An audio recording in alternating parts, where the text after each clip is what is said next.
सुशीला कार्कीको डरले केपी ओली भाग्छ गुडुटु के सोचे केपी ओलीलाई गिरफ्तार गर्नुपर्छ कारबाही गर्नुपर्छ अहिले राति मिटिङ रातभरि 3 बजे रातिसम्म मिटिङ गरेर कसरी केपी ओलीलाई गिरफ्तार गर्न सकिन्छ कसरी नेपाली कांग्रेसका रमेश लेखकलाई गिरफ्तार गर्न सकिन्छ गृहमन्त्रीको सम्बन्धमा मलाई धेरै केही भन्नु परेको छैन गृहमन्त्री बाबुलाई धेरै नउताउलिन नचम्किन सम्हालिन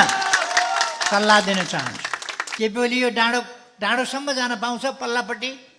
हेर्न पाइने कि नपाइने त्यो पनि थाहा छैन यो सरकार जसरी बन्यो मैले संक्षिप्तमा मात्रै भनेको छु हाहुबाट बनेको सरकार अहिलेका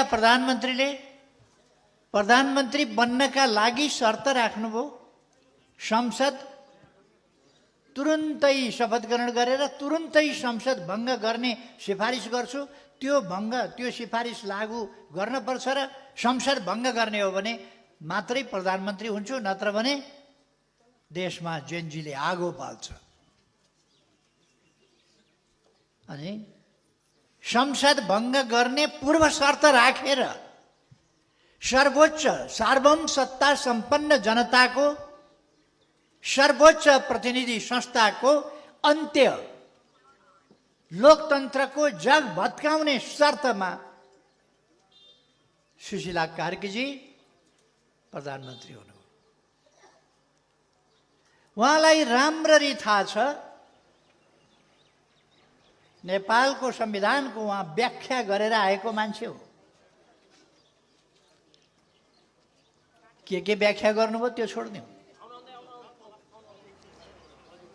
तर नेपालको संविधानले स्पष्ट रूपमा भन्छ सर्वोच्च अदालतको न्यायाधीश भइसकेको व्यक्ति पूर्व प्रधान न्यायाधीश अथवा प्रधान न्यायाधीश भइसकेको व्यक्ति कुनै पनि सरकारी लाभका पदमा बस्न सक्दैन प्रधानमन्त्रीको मन्त्रीको त कुरै छोड्यो बस्नै सक्दैन उहाँलाई राम्रै थाहा छ तर उहाँ सुरिन भयो त्यो सुरिनका लागि उहाँ 23 गते जेनजी भनेर सडकमा उत्रिनु हो 24 गते सडकमा उत्रिनु हो र उहाँ के कामका लागि